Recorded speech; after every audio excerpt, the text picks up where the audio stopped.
Good morning to Australia and the west coast of North America. Good afternoon to the people in central North America like myself and Nikki, my co-host here. And good evening to the people joining us from Europe like Jay, who's on our panel. I'm joined today by my assistant, Nicole, and Nicole is going to be running the show. It was actually Nicole that set this thing up. And a lot of the guests wouldn't have been here if it weren't for her, because I wouldn't have invited them. I didn't think they would come, like James Rigney. It's like 4 o'clock in the morning in Australia or whatever. So how you doing, Nicole? I guess you're pretty excited about this happening here? I am. And actually, I have to thank James Fox because I've been excited since last spring. He gave me a sneak peek and I've been waiting to have this discussion ever since. So thank you everybody for joining us today. Or almost like Hollywood Squares, a giant Hollywood Squares. We have quite a few guests. Our main guest that we got in today is James Fox, and we're going to go through the documentary that he's just released, The Phenomenon. We're joined today by the following guests. Tom from MUFON, Tom Whitmore. How you doing, Tom? Thanks for joining us. And thanks for having me. I'm delighted to be here. Beautiful. And we also have the sort of the expert on abductions, Millabs. And the only person, I always point out, the only person that's actually talking to Jim Semivan, sort of on the record, and that's Melinda Leslie. The next person we have is the sort of the head of UFO disclosure in Canada, who is Victor Vigiani, who runs Z-Line Communications and also is co-hosting a radio show in Canada. We also have, and everybody thought this was Joe Biden. Today we have Joe Bookman, who's also run for political office on the UFO issue from Utah. And he was the moderator of the citizens hearing in 2013 and has done extensive work on testimonies from various disclosure witnesses. Hey, Grant. Just proving I can talk. Good. There you go. From England, we have Jay joining us. He has Project Unity, and he's done a lot of work on the Wilson leak and all the latest material that's coming out with regards to disclosure and that sort of thing. So I welcome Jay. And this time he at least is not the guy that's here at 2 o'clock in the morning. Usually he has to appear at 1 o'clock or 2 o'clock in the morning. It's 7 o'clock there, so he'll be a lot brighter than he was. Yeah, it's James Rigney's turn to do that. I'm feeling ready, and I'm ready to rock and roll. Beautiful. And Danny Silva, I call him one of the young gun guys who has Silver record, who has done a lot of major articles on the latest UFO disclosure material, and he's been on Coast to Coast. So welcome, Danny. Thank you, Grant. And a longtime friend of mine, Peter Robbins, is here live from New York. So welcome, Peter. It's been a long time. Yeah, Grant, too long. Good to see you. Beautiful. Well, And our last two guests are from Canada. I have two film people from Canada. There's a new documentary coming out in Canada. I'm going to show you the trailer after we're sort of in the latter part of this broadcast. And one is Rob Freeman, and Rob Freeman joins me from London, Ontario. And I'm going to be showing a little video clip at the end. They came to Manitoba, and we did two of the biggest UFO cases in Canada, one that got me started, and the other one was the Falcon Lake case, which we call the Canadian Roswell case.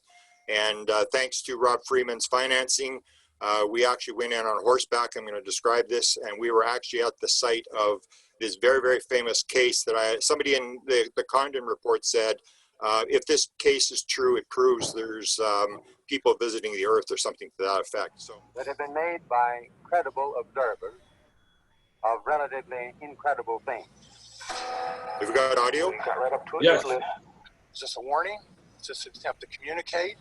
I was scared. I was running and playing, and then I saw this maroon color in the sky. It was not anything from this earth. He was looking at all of us.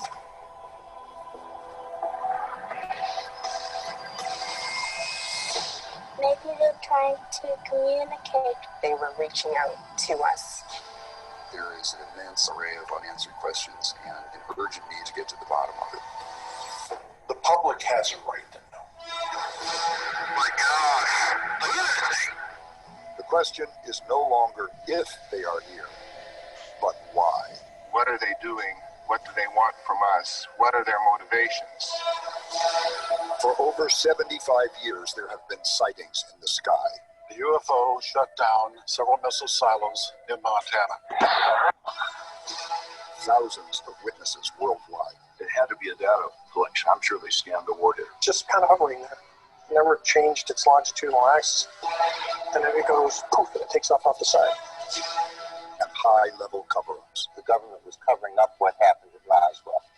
Hiding these dark secrets. I was told there wasn't anything there, when I knew there was. People need to know there is something else out there. Yes, there had been visitation, crashed craft, material recovered. Shouldn't we be spending some money to study all these phenomena? I knew this was breaking news for the front page of the New York Times. They were trying to communicate, trying to tell us something. Now it's time to tell people about it. These things are real. They're here. This is happening now. Woo! I gotta see that one. So tell us a bit about it, James, and about the how did the rollout take? Because you spent years trying to get this thing out. So to give us a little bit of background on how it got out and what the reaction of the people is and stuff like that. We ended up with a film that was like close to 4 hours long when we stitched it together, and we just had to keep cutting it down and cutting it down and cutting it down. And I remember we had the distinct privilege of working with Jacques Vallee, and he would come to these marathon edit sessions in this little shack at the end of a dirt road in the town where I live. And we just called it kind of killing our darlings. I mean, we had to get brutal about it and whittle the film down to a viewable, I got it down to about 2 hours and 10 minutes. I had a screening of about 250 people, a private screening. And I could see people fidgeting about an hour and a half in, looking at their watches, getting up, going to the bathroom. And I knew that it was too long, again, still. So we had to cut it down to about 90 minutes, maybe 93 minutes, something like that. We need to put the film first and the phenomenon first and do what's best for the film. And then the front page of the New York Times, that story broke about ATIP, and we were like, we have to include this. So I think that added a couple years of production time. I've never dealt with Close Encounters of the Third Kind cases before, and I was terrified that he was going to say, take my name out of this thing. I don't want to be associated with a film that deals with a landing and these little beings getting out. I mean, it's, so there were so many things going on and so many variables and so many millions of ways for this film to have failed. It was just an absolute bloody miracle. We all have to acknowledge that you have made history. It may not be recognized immediately, but stuff of good quality always, underline the word always 18 times, comes out, has met that bar in a quantum way. So, the suffering's been difficult, but it's all for a reason, I think. In the UFO community, we have to step back and go, this isn't for us. This is for the public. I realized then it was a huge statement. It built the evidence, went into the government covering up, and ended with an ultimate stating of contact and why the beings are here, which was the message to the kids. What will your film do to get those people to understand the head whip and to understand that there's something coming down that you've told them that needs to be understood? How are we going to get to those people? Well, we're thanks for that question. We are actually getting to those people. You guys can go to the website, and it's updated every day. It's got all the quotes from mainstream. So what's exciting about this project, not only are we getting requests for screeners from household names, elected officials, people that have made, the films such as classic hits of Back to the Future, But they're willing publicly to put their name on it, which has never happened. I mean, at this level before. It's shocking to me. And I've read a few criticisms online from UFO buffs. They're like, oh, same old rehashed nonsense, you know, or same old rehashed history. I'm going, yeah, but you guys have to understand, first of all, it's not all the same, Rip. I managed to get Nash from Nash and Fortenberry, William Nash on camera, thanks to Tom Tullian. That extremely rare. Tell me how many UFO historians have seen footage of William Nash, okay? What about the daughter of Kenneth Arnold? How many times have people seen her on camera? So even the UFO historians out there that are well-versed in this topic were shocked at all the archival material that we included. So yes, if you're gonna cover history, what are you gonna do? History is history, I can't change it, but at least we can add new, fresh content, new historical testimony, which we did. If we didn't build a strong case prior to the landing case in Africa, there's no way in hell anyone would have believed it. If you walk down the street and ask your, Joe Citizen, hey, if a flying saucer landed in Africa and the occupants got out of the school and interacted with 66 or 100 school children telepathically, depicting this message, people would be like, well, what are you smoking? I mean, smoking, right? Yeah. And I was aware of that. I knew what I was up against. So I had to put things in perspective. I had to build the case to get there, because if I transcend the UFO community, which is what our sole objective was, why preach to the choir? Of course, I still want to make something entertaining and fun for all of us. But if I'm going to go beyond that and actually make an impact and make a difference, I had to get the audience to eat their spinach. So that's what that historical perspective was, to put the recent revelations on the front page of the New York Times in context, right? And build the case for the likelihood of having Joe Public walk out of the theater or walk away from having seen this film and think that event that occurred in 1994 in Rua, Zimbabwe at Ariel School might have just happened. And if we can do that, then we've done our job. I want to ask a question about you. Two of the big interviews you did were John Podesta and Senator Reid. How much of that stuff ended up on the floor, and what was their reaction to the movie when it came out? Podesta said, I'm so excited. Literally, he emailed me and said, I'm so excited. And let's just say that he requested links for other people that are watching it. So, and not only did Harry Reid, love the movie, but he gave us a quote to use publicly. So he's publicly endorsing the film, which I couldn't believe it. So it's thrilling to watch. It's thrilling to be, like, I'm in the passenger seat right now. I mean, we pushed this, bird out of her nest, and we're just watching her fly. One of the most important questions that you bring up, James, is what should our role in the research community be at this moment in history? This new documentary is a perfect example of creating something that somebody, a decent person who doesn't think about this stuff, who is busy paying their bills and raising their kids and hoping this pandemic will pass, and whether they'll be able to hold on to their house or their apartment or their job, this is not in their thoughts. And because we all pass through our personal trials, dark nights of the soul, epiphanies, and then come out the other end as sort of initiates, we forget how many people are on the other side. One thing about disclosure, when it really hits, whether they orchestrate it or whether world leaders come together and say, let's make it undeniable, here it is that give or take, at the same moment in time, we can be pretty assured that pretty much everyone in the world is thinking about the same thing at the same moment. And I sat there in my kitchen thinking, good God, this is happening right now all over the world.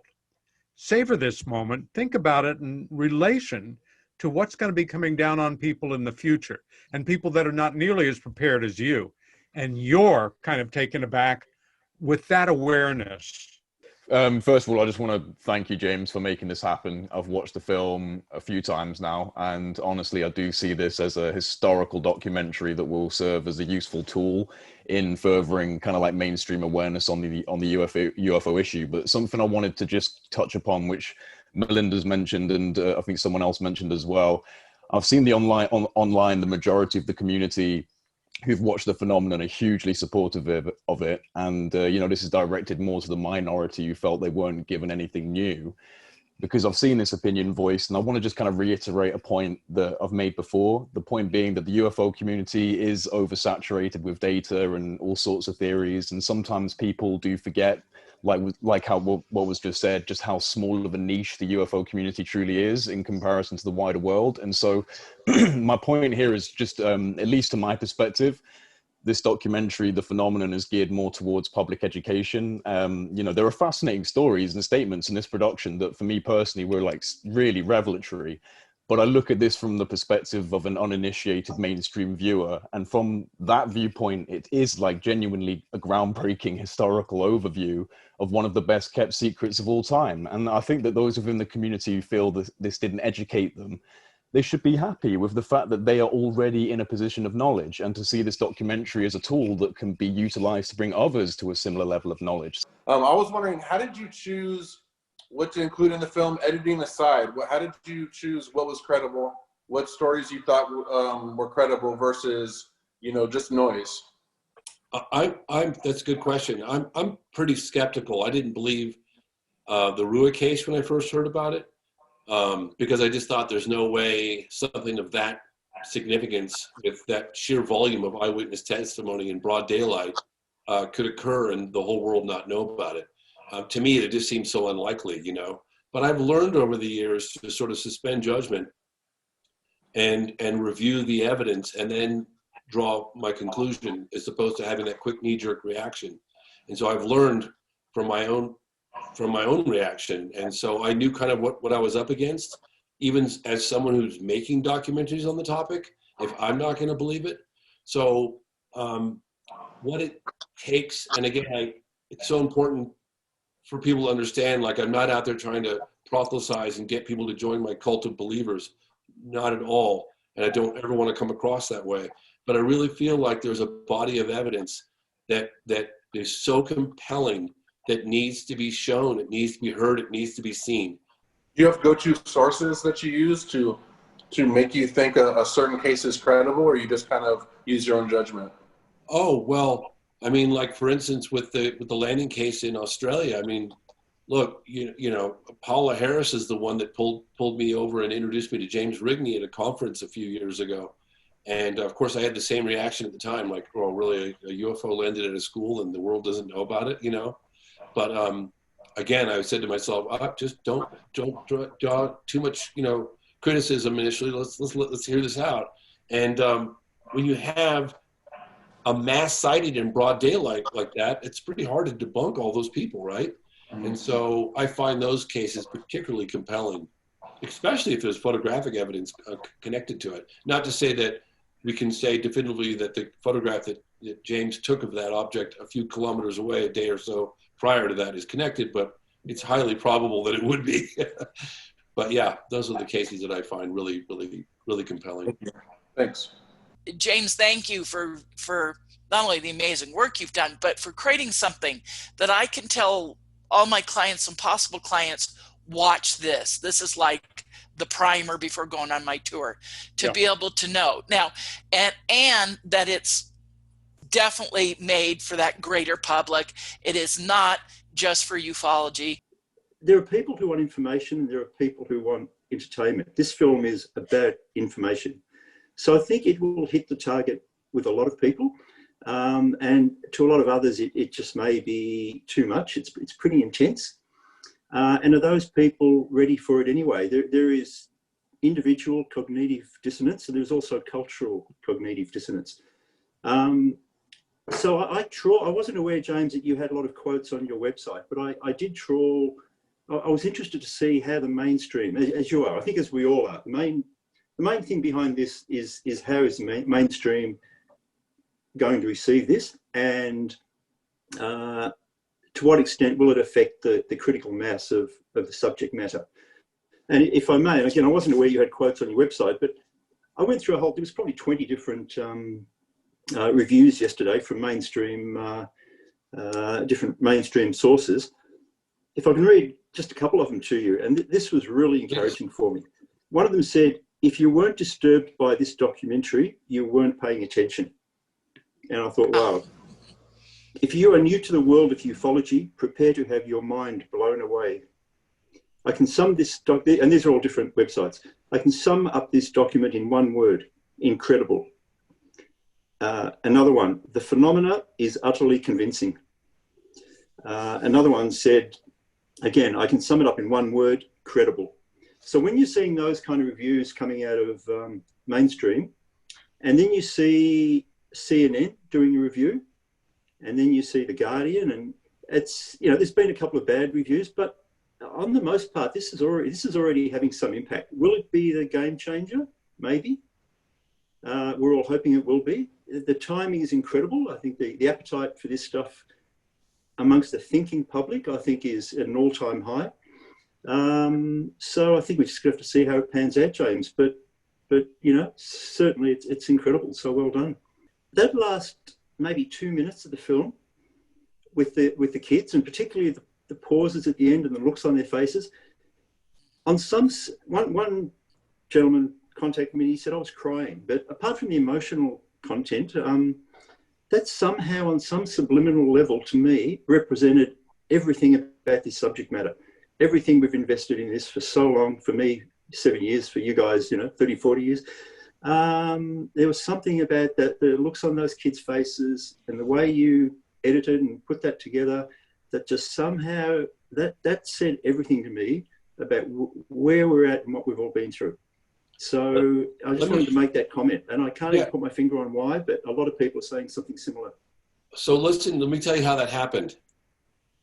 The Rua section was probably the most difficult section. Actually, yeah, Rua and Socorro were two of the trickiest sections. Socorro might have beat that one. That was really hard. We edited probably well over 1,000 hours for 7 minutes, maybe more. It was insanely challenging. But in the middle of doing the Rua section, we had 50 hours of material to whittle down to 7 minutes, 8 minutes. I thought, God, wouldn't it be amazing to take the children, images of the children, contemplative, not saying anything, and take them as adults, their voices, after they've had 20 plus years to process what had gone down and to evaluate and just sort of analyze and articulate better because they're adults now, and put those adult voices under them as children, right? And so I spent probably 5 days or so putting this whole thing together, where I took the adult voices and I put them under the images of the children, and it was very powerful. It took a lot of editing. And I thought, well, I don't know exactly where this is going to go, but I'm just going to grab it and copy it and paste it, put it at the end of the timeline, and I'll deal with it later. Well, probably 3 months went by, 3 or 4 months went by, and I'd forgotten about it. And one day I was in the edit room, and the player head was passing over the timeline, and I forgot to press stop. And it got to that section that I'd created months earlier, and accidentally, inadvertently, I deleted all the audio of them as adults underneath them as children, right? So you had the images of them as children, and now suddenly you had no audio. But there was some random song that was playing, and I just looked at it, and I went, and I started to cry. And it was so powerful. I knew right then and there, this is it. This is the end of the film. There's no place to go from here. And that's how Isn't that how we all feel? Isn't that how we all feel, James? That just that numbness. Yeah, that was it. That was it. Well done. Well done. Yeah. Can we do one more with Mark McNabb? I think he was trying to jump in. He's the film producer from Canada. He wants to say something. So Mark, go for it, Mark. Thanks, Grant. James, first of all, congratulations. I've followed your work back to I Know What I Saw back in 2009. And I just want to commend you, just because I can sense in your narrative that you feel, I know that you feel a responsibility to get information out there. And I think the best part of the viewing experience for me was your leaving it for the next generation. You know, like you've put it all together. It's been, you know, Rob and I've only been at it for 5 years, and even though we've had the experiences that we've had, I look at a body of work like that, and I look at your passion, and I can tell how excited you are about it. So I just, filmmaker, I just wanted to commend you on the fact that you have put all your heart and soul into it, and it shows, and it's going to be something that'll be seen for centuries. Thank you. I really appreciate hearing that, and I appreciate, as a fellow filmmaker, you know, your appreciation for what it takes to put something like this together. It's like, honestly, what it felt like, you're in the ring with a monster and you got to go 20 rounds and you feel like you're going to die in the first 2 seconds of each round. And all you're trying to do is stay alive, like literally trying to figure out how to survive to the next round. And that's what it was like for 7.5 years. Very inspiring is what I wanted to really make sure that you know. Thank you. Thank you.